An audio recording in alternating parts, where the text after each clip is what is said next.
जय सियापति रामचंद्र भगवान की जय। विषह सर्गा खर का वध। भित्वा तू ताम गदाम बाणो राघवो धर्म वत्सला शम्यमानः खरम वाक्यम शरब्द मिदम ब्रवीत। धर्म वत्सल श्री राम अपने बाणों से उस गदा को नष्ट कर घबराए हुए खर से उपहास पूर्वक बोले, एतते बल सर्वस्वम दर्शितम राक्षसाधम शक्तिहीनतरो मतो वृथा त्वव गर्जसी। हे राक्षस साधम, क्या यही तुम्हारा संपूर्ण बल था जिसे तुमने गदा फेंक कर दिखाया है? अब तो तुझे पता लग गया कि तू शक्ति में मुझसे हीन है और तेरा डींग मारना व्यर्थ है। यत्व योक्तम विनिष्टा मह्यम संप्रुमार्जनम राक्षसनाम करोमिति मिथ्या तदपि ते वचहा। तूने जो कहा था कि मैं तुझे मारकर राक्षसों की विधवाओं और अनाथ बच्चों के आंसू पोंछूंगा, तेरी वह प्रतिज्ञा भी झूठी हो गई। नीचस्य शूद्रशीलस्य मिथ्य वृत्तस्य रक्षसः प्राणान् पहरिष्यामि गरत मृतम यथा। जैसे गरतमान ने अमृत का हरण किया था, वैसे ही आज मैं भी तुझ नीच शूद्र स्वभाव और मिथ्या आचरण करने वाले राक्षस का प्राण हरण करूंगा। प्रविद्ध निद्रे शयति त्वयि राक्षस पासने भविष्यत्य शरणायनम शरणया दंडका इमे। अरे राक्षस साधम, जब तू महानिद्रा में सो जाएगा तब दंडक वन आद्र ऋषियों के लिए सुख से निवास करने योग्य स्थान बन जाएगा। अद्य विप्र सरिष्यन्ति राक्षस्यो हत बांधवा वाष्प द्रवदना दीना भया धन्य भयावहा। दूसरों को भयभीत करने वाली राक्षसियां अपने बंधु बांधवों के मारे जाने पर दीन भाव से रोती हुई और भयभीत होकर आज यहाँ से भाग जाएंगी। नृशंस नीच शूद्रात्म नित्यम ब्राह्मण कंटक यत कृते शंकित तैरंगनो मुनिभि पात्येत हवि। रे निष्ठुर नीच ब्राह्मणों के द्वेषी शूद्रात्मा, तुम्हारे भय के कारण मुनि लोग निशंक होकर यज्ञ भी नहीं कर पाते। तमेवं भीर शब्दवम ब्रुवाणम राघवम रणे खरो निर्भरतस्या मास रोषात खर तरस्वनः। जब क्रुद्ध हो श्री राम ने खर से ऐसे वचन कहे, तब खर भी कुपती हो उच्च स्वर से राम की भत्सरना करते हुए बोला, दृढ़ खलवली तोसी भवेष्वपि च निर्भया वाच्या वाच्य ततो ही त्वं मृत्युवश्यो न बुध्यसे।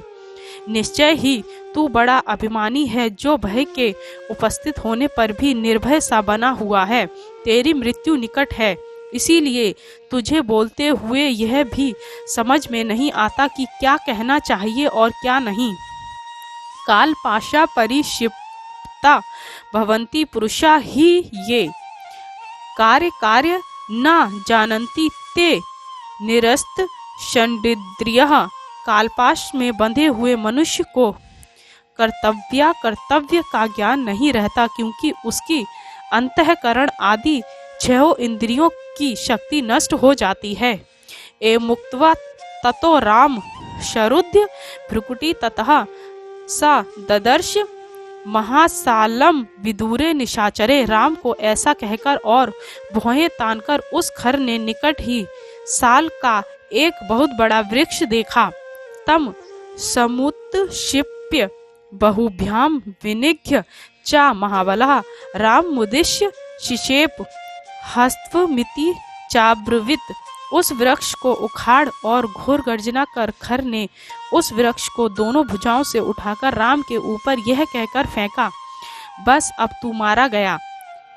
तमापंतम बाणोश शित्वम रामः प्रतापवान रोष महार्य तीव्रम निहंतु समरे खरम।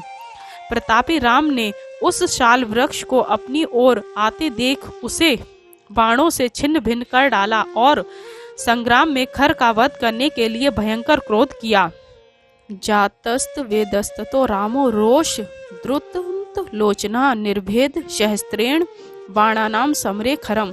उस समय श्री राम पसीने से तर हो रहे थे और क्रोध के कारण उनकी आंखें लाल हो रही थी। अतः उन्होंने एक साथ अनेक बाणों से खर को युद्ध में बुरी तरह छेद डाला। वेहला सा कृतो बाणो खरो रामेण सयुगे मतो रुधिर गंधेन तमेवा भयाद्रव द्रुतम। जब श्री राम ने उस युद्ध में खर को बाणों के आघात से व्याकुल कर दिया, अपने शरीर से निकलते हुए रक्त की गंध से मतवाला होकर वह बड़े वेग से राम की ओर झपटा। तमाप तंतम शर्बदम कृतास्तरो रुधिरा लुप्तम आपसर्द द्वित्रिपंदम किचित वर्ति विक्रमः। रक्त से सने हुए क्रोधातुर खर को अपनी ओर आते हुए देख शस्त्र विशारद श्रीराम शीघ्रता पूर्वक अपने स्थान से 2-3 पग पीछे हट गए। पीछे हटने का कारण भय नहीं था, अपितु अस्त्र चलाने के लिए पर्याप्त स्थान की आवश्यकता थी।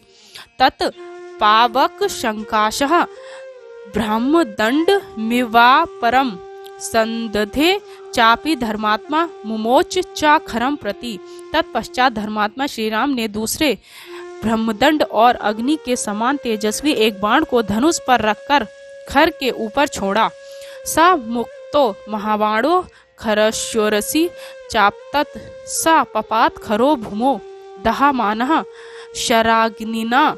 श्री राम के द्वारा छोड़ा हुआ वह भयंकर प्राण खर की छाती में जाकर लगा। उस बाण से निकली अग्नि से खर दग्ध होकर पृथ्वी पर गिर पड़ा और मर गया। ततो राजर्ष्य सर्वे संगतः परमर्ष्य सभाज्य मुदिता राममिदं वचनम ब्रुवन्। तब दंडक वन के सब राजऋषि तथा ब्रह्मऋषि एकत्र हो श्री राम के पास आए और उनका सम्मान कर प्रसन्न होते हुए बोले, तदिदं न कृतं कार्य त्वया दशरात्मजं सुखम धर्म चरिष्यन्ति दंडकेषु महर्षि। हे दशरथ नंदन राम, राक्षस वध रूपी हमारा यह कार्य तुमने कर दिया। अब इस दंडक वन में महर्षिगण सुख से धर्मानुष्ठान किया करेंगे।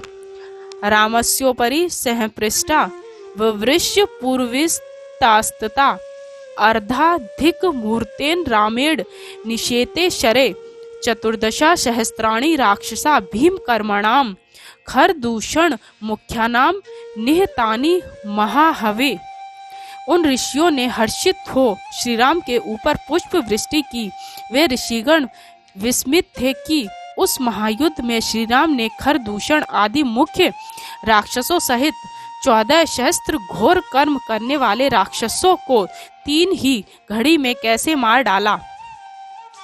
एत स्तेमंतरे वीरो लक्ष्मणा सह सीत्या गिरि दुर्गा द्विनिष्क्रम्य सविवेशाश्रमम सुखी। इसी बीच सूरवीर लक्ष्मण सीता जी को साथ लिए हुए गिरिगृहा से निकलकर और श्री राम के पराक्रम से प्रसन्न होते हुए आश्रम में पहुँचे। तम दृष्ट्वा शत्रुहांतरम महर्षिणाम सुखावहम बभूव हष्टा विदेही भ्रात्रम परिष्वजे शत्रुहंता एव। महर्षियों को आनंद देने वाले श्री राम को सकुशल देख जनक नंदिनी सीता प्रसन्न हुई और अपने पति का आलिंगन किया।